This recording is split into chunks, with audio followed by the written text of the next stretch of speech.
नमस्कार मित्रों, मैं हूं कुमार भवेशचंद और आप देख रहे हैं द इंडियन पोस्ट और मीडिया स्वराज पर यह कार्यक्रम। दक्षिण भारत में बीजेपी का क्या होगा? दक्षिण भारत में बीजेपी को कितनी सीटें मिलेंगी? दक्षिण भारत का एक राज्य कर्नाटक, जहां भारतीय जनता पार्टी का गढ़ रहा है, वहां पर भारतीय जनता पार्टी को कितनी सीटें मिलेंगी? ये सारे सवाल इस वक्त देश भर में पूछे जा रहे हैं। जिनको भी 2024 के नतीजों में दिलचस्पी है, वो सबसे पहले ये सवाल पूछ रहा है कि कर्नाटक में बीजेपी को आखिर इस बार कितनी सीटें मिलेंगी? क्या 25 सीटें मिल पाएंगी? तो हमने उनसे जानने की कोशिश की कि कर्नाटक का ये चुनाव क्या नया संदेश लेकर आया है। हम आपसे ये जानना चाहते हैं कि इस बार जब चुनाव हो रहे हैं तो साउथ पर बहुत ज़्यादा नज़र है, और साउथ पर नज़र इसलिए है क्योंकि ये उम्मीद की जा रही है कि बीजेपी को साउथ से अच्छे नंबर्स मिलेंगे। पिछली बार बीजेपी को कर्नाटक से अच्छे नंबर्स मिले थे। तो आप कर्नाटक के बारे में खास तौर पर ये बताएं कि क्या है, कर्नाटक में इस बार भी बीजेपी का सिक्का चल रहा है, या इस बार जो ये नया कांड आ गया है उसकी वजह से या और कुछ वजह से बीजेपी वहां पर ट्रबल में है? बहुत शुक्रिया भावेश जी, आपने मुझे इनवाइट किया इस शो पर। ये कांड जो है, इसके ऊपर बोलने से पहले मैं थोड़ा इतिहास की तरफ चलना चाहता हूं। तो इतिहास अगर देखेंगे, कर्नाटक से जितने लोकसभा सीट्स हैं, यहाँ पे 28 लोकसभा सीट है। तो ऑफ दिस पिछले 4 इलेक्शन पे अगर आप देखेंगे तो लगातार बीजेपी का एडवांटेज रहा है। एंड 2004 में उनके 18 सीट थे, फिर 2009 में 19 सीट थे, फिर 2014 में 17 सीट थे, और 2019 में उनके मतलब अनप्रेसिडेंटेड 25 सीट थे बस बीजेपी के, आउट ऑफ 28। और लगातार इसके साथ एक और बात जरूरी है कि उनका जो वोट शेयर है कर्नाटका में लगातार बढ़ता जा रहा है। तो 34% से इन 2004 34% था, अराउंड 34%, वो बढ़ के 2019 में 51.4% है।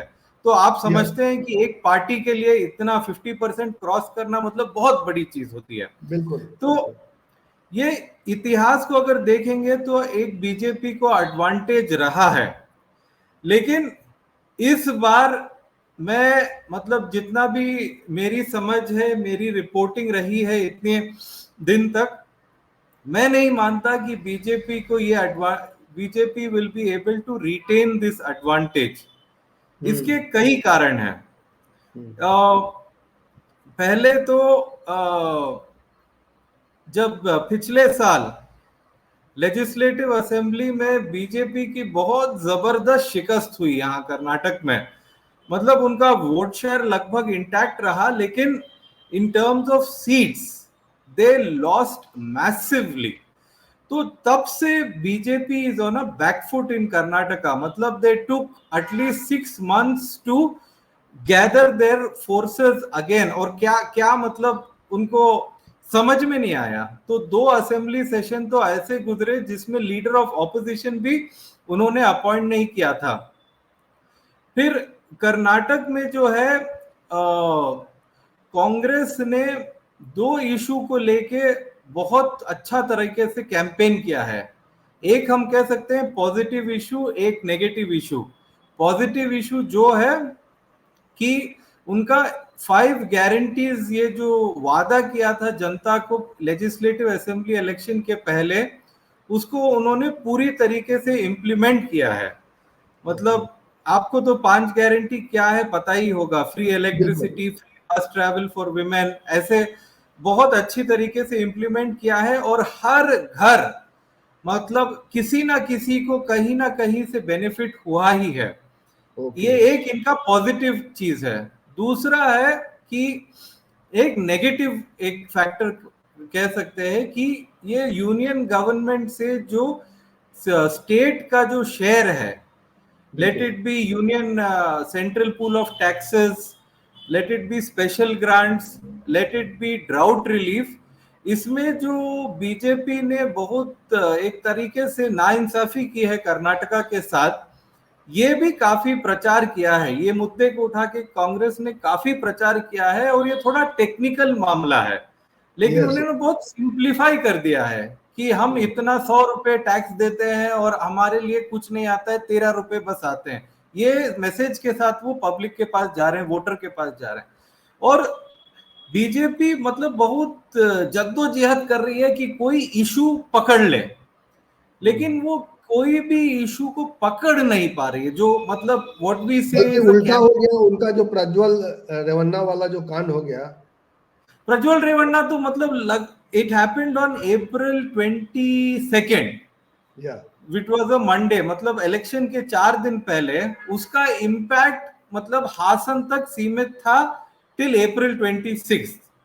अब उसका इम्पैक्ट क्या होगा नॉर्थ कर्नाटका में देखना है, लेकिन BJP is even before this, मतलब February, March, April, वो दे कुड नॉट, एक मतलब एक जो कैंपेन नैरेटिव बनाती है political party towards the elections, वो कोशिश बहुत की उसने, एक तो कम्युनल विषय को उठा के, सांप्रदायिक विषय को उठा के मुद्दा बनाने की कोशिश की, एक वो रामेश्वरम कैफे में बॉम्ब हुआ, विस्फोट हुआ था, उसको थोड़ा ट्राई किया, फिर ये नासिर हुसैन जो एआईसीसी के मेंबर है, उनके राज्यसभा इलेक्शन पे विधानसभा में एलिजिडली पाकिस्तान के फेवर में स्लोगन्स हुए, वो मुद्दा उठा के उन्होंने कोशिश की, उन्होंने मतलब कम्युनलिज्म को कोशिश किया, लेकिन वो जनता में वो मतलब सपोर्ट नहीं मिला उनको।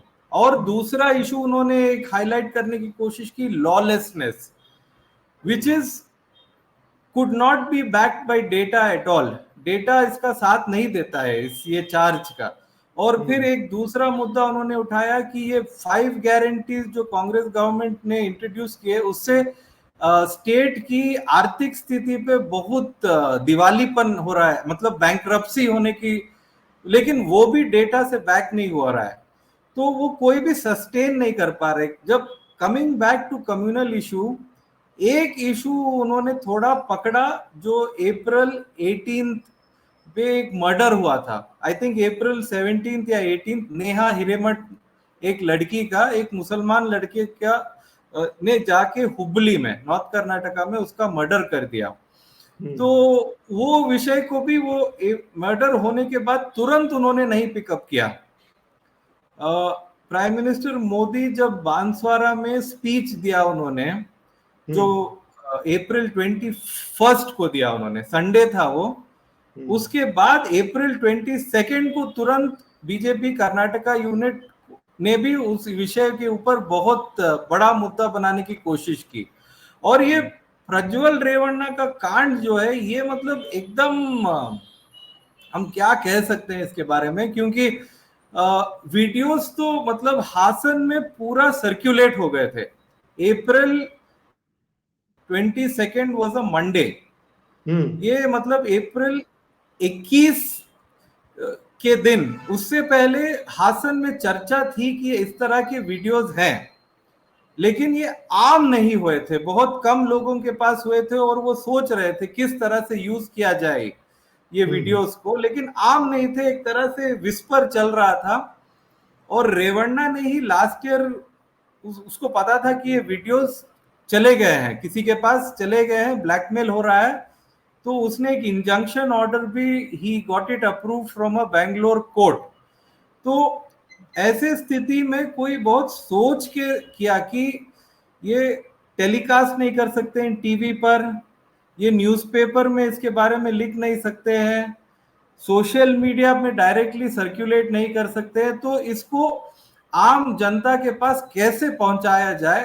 तो April 21 को एक मतलब एक गैदरिंग होती है हासन में, जिसमें पेन ड्राइव इजाद किए जाते हैं, मतलब सोच, क्योंकि इंजंक्शन के बाद इट वाज क्लियर कि no one can telecast it, social media पे भी डायरेक्टली नहीं डाल सकते हैं, तो ये पेन ड्राइव्स बना के, मतलब सैकड़ों की तादाद में बना के, ये पूरे हासन में मतलब मुट्ठी भर भर के फेंक दिए गए थे। मतलब जब पार्क में हुआ, ये किसने, कांग्रेस की ओर से किया गया है ये सब? ये किसी को पता नहीं, मतलब as a journalist I can speculate, लेकिन यस। इट विल बी, क्योंकि इतना मतलब सेंसिटिव है मामला, मैं स्पेक्यूलेट करने से थोड़ा ये कर सकता हूं, लेकिन हासन के लोगों को पता है कि किसने किया है, क्योंकि लेकिन क्योंकि अब इन्वेस्टिगेशन चल रहा है, it will not be appropriate to state this suspicions, लेकिन ये मतलब ये बहुत सोची तो समझे इन, तरीके से। अगर हम इसको पूरा, ये सिचुएशन जो आप बता रहे हैं, इसको अगर हम थोड़ा देखें तो मेरे ख्याल से 2019 जो है वो बीजेपी का पीक था, अब वो पीक हासिल नहीं कर सकती है। बिल्कुल, मैं आपसे बिल्कुल सहमत हूं, और यही मैं कह रहा था कि ये अब ये कोई भी इशू पे पकड़ नहीं पा रहे हैं, मतलब when you go for an election तो एक मुद्दा मिलता है, उसी पे आप फोकस कर करके बड़ा करते जाते हैं till it captures the voters imagination. तो बीजेपी का फॉल बैक है प्राइम मिनिस्टर मोदी, जो मतलब अब तक 5-6 बार कर्नाटका का दौरा कर चुके हैं, और they are banking on Modi's करिश्मा, मोदी फैक्टर, उसी पे बैंक कर रहे हैं। लेकिन लेकिन अब क्या मोदी होता है, अब कितना बड़ा चेहरा है, अब आज की तारीख में मोदी कितना बड़ा चेहरा है? क्या मोदी के नाम पर पिछली बार जितने सांसद एमपी जीत गए, सिर्फ मोदी के नाम पर, उनका अपना बहुत ज्यादा कैलिबर नहीं था, क्या इस बार ऐसा हो पाएगा? मोदी के नाम पर इस जीत बार पाएंगे? मतलब बीजेपी ने भी इसके बारे में सोचा है कि उन्होंने लगभग उनके 75% उनके सिटिंग एमपी उनको चेंज कर दिया है, क्योंकि ये ओके। एंटी इनकम्बेंसी को डील करने के लिए they have change their MPs. So उसके साथ उनका एक traditional upper caste support base है।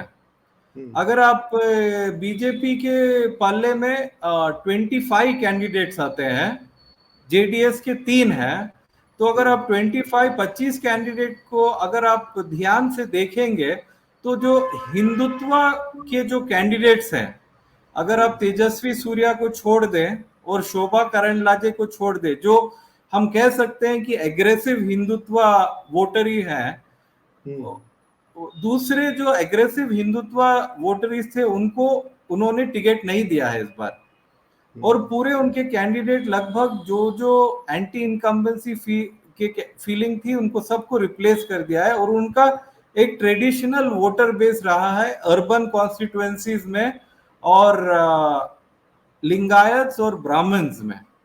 कर्नाटका में ब्राह्मण्स का पॉपुलेशन बहुत कम है, लेकिन Lingayat is a dominant community, और उनका वोट दूसरे अदर कास्ट पे हावी भी रहता है। तो बीजेपी ने 9 लिंगायत और को टिकट दिया है इस बार। उनका मतलब it is considered like a captive community for the BJP, जो नॉर्थ एंड सेंट्रल कर्नाटका में बहुत इन्फ्लुएंशियल है। So the BJP is banking, और उनका कोस्टल कर्नाटका लेकिन के क्या 3 कांग्रेस ने लिंगायत उम्मीदवार नहीं दिए हैं? कांग्रेस का इसका फायदा नहीं मिलेगा कांग्रेस लिंगायत का समाज में? देखिए, कांग्रेस अब दोनों पार्टीज ने मतलब कर्नाटका में 2 डोमिनेंट कास्ट है, लिंगायत और वोक्कलिगास। ये यस। कास्ट हायरार्की में इनको शूद्रा ही कहा जाता है, लेकिन ये डोमिनेंट है, पेजेंट लैंड होल्डिंग कास्ट है ये। तो कांग्रेस ने भी लिंगायत को दिया है और वोक्कलिगा को दिया है, लेकिन बीजेपी ने ज्यादा दिया है लिंगायत को।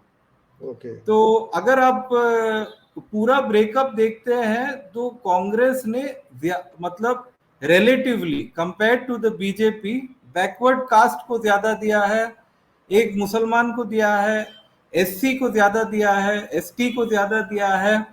बीजेपी ये बैलेंस करती है, 3 ब्राह्मण को दिए बीजेपी टिकट, हालांकि उनका पॉपुलेशन बहुत छोटा है कर्नाटका में, मतलब 2-3% से ज्यादा नहीं है पॉपुलेशन ब्राह्मण्स का, लेकिन उनको 3 सीट दी है बीजेपी ने, और कांग्रेस ने एक भी नहीं दी। कांग्रेस ने एक मुसलमान को भी दिया है 1 सीट।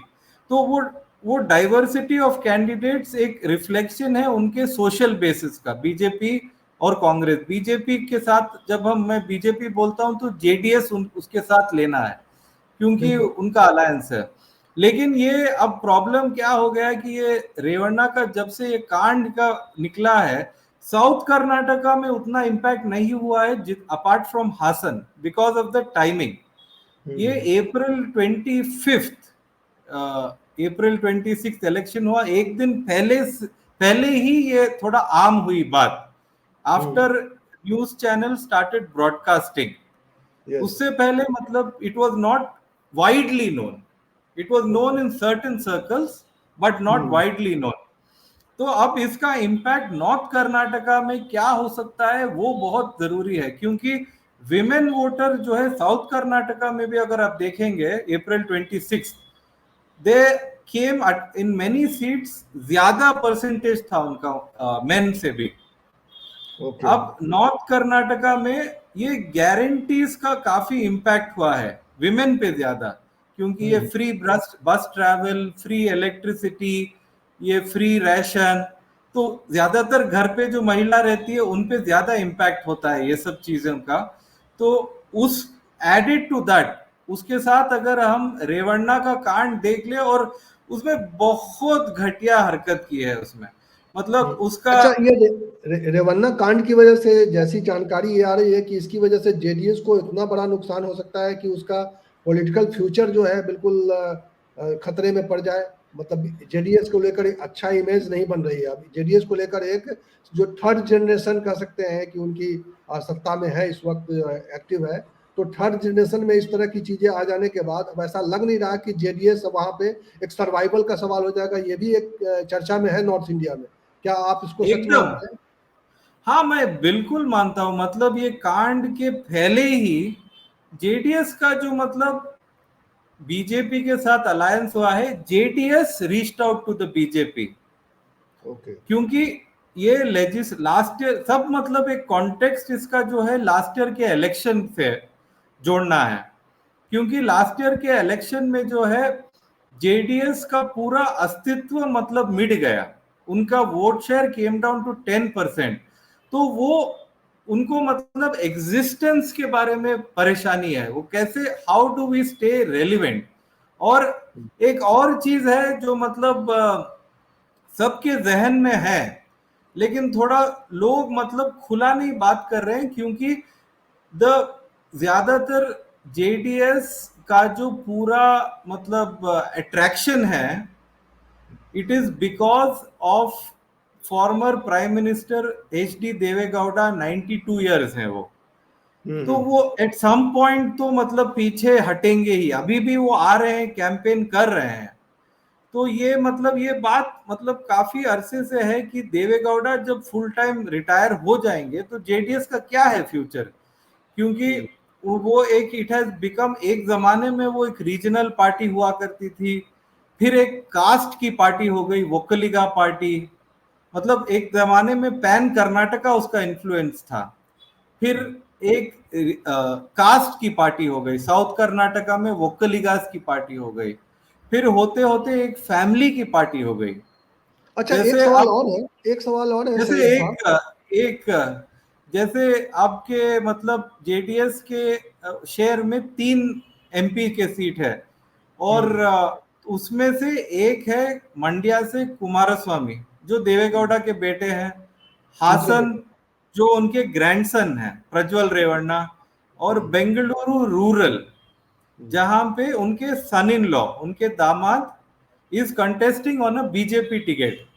तो ओके। और एक है कोलार, वहां भी वो फैमिली मेंबर को खड़ा कर देते, लेकिन वो रिजर्व्ड सीट है, तो वहां पे किसी एससी कैंडिडेट को देना था, इससे चलते हुए उन्होंने फैमिली मेंबर को नहीं दिया। तो एक तरफ भाजपा है परिवारवाद का विरोध करती है, लेकिन दूसरी तरफ उस पार्टी के साथ गठबंधन किया है जिसने जो है परिवार को ही टिकट दिया है। ये भी इशू है वहां पे भी। ये एकदम ये बहुत बड़ी हिपोक्रेसी है बीजेपी की, कि जेडीएस का जो परिवारवाद छोड़ दिए तो कुछ नहीं है, उनकी बुनियाद ही नहीं है। तो ये एक मतलब इशू तो है वोटर के तो, जहन में, लेकिन तो ये बताइए लेकिन कितना वो बड़ा झटका हो सकता है बीजेपी को? ये झटका कितना बड़ा हो सकता है? बीजेपी क्या वहां पर हाफ से नीचे जा सकती है? अभी जो एक मानते हैं कि कर्नाटक उसका बहुत बड़ा गढ़ है, इतनी तो हाफ जा सकता है क्या, या थोड़ा झटका लगेगा? कितना बड़ा झटका हो सकता है ये? देखिए मेरे हिसाब से तो 25, बीजेपी के 25 थे लास्ट टाइम, इस बार they will lose at least 10। Okay. ये तो पक्का होगा, मतलब 15 को तो आएंगे आएंगे ही आएंगे वो, अच्छा, क्योंकि इसका असर कर्नाटक में जो जो जिस तरह की परिस्थितियां पैदा हो गई है, जिस तरह का सिचुएशन बन गया है, इसका इम्पैक्ट साउथ में दूसरे राज्यों में भी पड़ेगा, क्योंकि मोदी काफी एग्रेसिवली वहां पर एक्टिव थे साउथ के बाकी केरला में, तमिलनाडु में, तेलंगाना में, आंध्रा में। तो इसका इम्पैक्ट उधर भी जाएगा, क्योंकि वो कर्नाटक पहले ही लूज कर रहे हैं, जहां उनका एक बड़ा अच्छा ग्राउंड बन गया था, तो वहां पर उसको रिटेन नहीं कर पा रहे हैं। इसकी वजह से बाकी जगहों से भी क्या, मतलब क्या मैसेज है कर्नाटका में? भावेश भाई, फ्रैंकली मैं मतलब दूसरे स्टेट्स को उतना क्लोजली देख नहीं रहा हूँ। तो हम्म। कर्नाटका का एक चीज मैं और बोलना था कि ये 10 नीचे क्यों आएंगे, मैं बोल रहा हूँ क्योंकि कांग्रेस के अगर आप कैंडिडेट्स देखेंगे, एक और हम्म। इंटरेस्टिंग चीज है कि 28 कांग्रेस कैंडिडेट हैं, जिसमें 10 to 12 आर पॉलिटिकल डेब्यूटेंट्स, जो मतलब पहला इलेक्शन लड़ रहे हैं, जिसकी ज्यादा राजनीति में एक्सपीरियंस नहीं है। वो ज्यादा मेनली आइदर मिनिस्टर्स के बच्चे हैं या एमएलएस के बच्चे हैं। तो मिनिस्टर्स को मतलब एक तरह से बता दिया गया है कि ये सीट नहीं जीतेंगे तो आपकी मिनिस्ट्री प्रॉब्लम में है। तो कांग्रेस के जो लीडरशिप है बहुत संघर्ष कर रही है कि ये जीतना ही जीतना है। तो इसीलिए ये भी एक बीजेपी के लिए प्रॉब्लम हो गया है, क्योंकि पिछली इलेक्शंस में कांग्रेस ने इतना मतलब एग्रेसिवली इलेक्शन नहीं लड़ा कर्नाटका में। यानी कांग्रेस ने जो जो उम्मीदवार खड़े किए हैं, उनको ये टारगेट दिया है कि अगर आप मिनिस्ट्री में नहीं रह पाओगे, अगर आप इनको जिता नहीं पाओगे तो। मतलब उनके बच्चे कैंडिडेट्स हैं, ओके। जो ओके। मतलब 8 से 10 ऐसे कैंडिडेट्स हैं, मैं गिना भी सकता हूं, जो hmm. They do not have any political experience. Hmm. बिल्कुल, मतलब ये पॉलिटिकल डायनेस्टी का एक तरह से बहुत बुरा एग्जाम्पल है कि हम्म। दे 8 to 10 कैंडिडेट्स है जिसको कोई भी एक्सपीरियंस नहीं है, बस ये कांग्रेस की बात कर रहे हैं ना आप? कांग्रेस उम्मीदवार कांग्रेस की की। बात कर रहे हैं। जी लेकिन टारगेट दिया गया है मिनिस्टर्स को कि आपको जी जिता के भेजना है। तो बिल्कुल, वो दम लगा रहे हैं, दम लगा रहे हैं, और दम एकदम लगेगा। एकदम दम लगा रहे हैं। मतलब जो पिछली बार एक तरह से बालाकोट के बाद और कर्नाटका में कांग्रेस और जेडीएस की कोलिशन गवर्नमेंट चल रही थी, लेकिन उनमें बहुत अनबन चल रहा था। तो हम्म। एक अलायंस था हम्म। कांग्रेस और जेडीएस का, लेकिन वो ग्राउंड पे काडर जो है उनका वो कंप्लीटली अपोज टू इट, तो उसका कोई इम्पैक्ट ही नहीं था अलायंस का। इस बार कांग्रेस मतलब सिंगल पार्टी है, सत्ता में है कर्नाटका में, that which is also huge advantage. तो ये सब से चलते they are really fighting hard. 2019 में उन्होंने फाइट नहीं की थी। हम्म। बिल्कुल। तो बहुत अच्छा लगा, आपने जो है इतने ग्राउंड की जानकारी दी कि हम लोग यहाँ से देख नहीं पाते हैं इन चीज़ों को। हम जी यहाँ जी से पढ़ के समझने की कोशिश करते हैं कि किस तरह से दक्षिण भारत में क्या इशूज चल रहे हैं, किस तरह से लोग वोट कर रहे हैं और क्या माहौल है वहाँ पर। लेकिन आपने जिस सफाई से, जिस डिटेल्स के साथ आपने बताया, बहुत बहुत शुक्रिया आपका। आगे भी हम आपसे इसी तरह संपर्क में रहेंगे, ताकि दक्षिण जी भारत, भाभी। खास करके कर्नाटक को लेकर जो लोगों में, उत्तर भारत में भी काफी उत्सुकता रहती है, कि चूंकि उत्तर भारत के काफी लोग वहाँ काम करते हैं, और जी कर्नाटक एक तरह से एक उत्तर भारतीयों का एक दूसरा घर हो गया है। तो जी कर्नाटक में बिल्कुल। बदलती हुई परिस्थितियों पर नजर रखते हैं लोग। और आपने बहुत अच्छी जानकारी दी। बहुत बहुत शुक्रिया सैयद साहब। नमस्कार। फिर बहुत मिलेंगे। शुक्रिया भाभी जी, थैंक यू।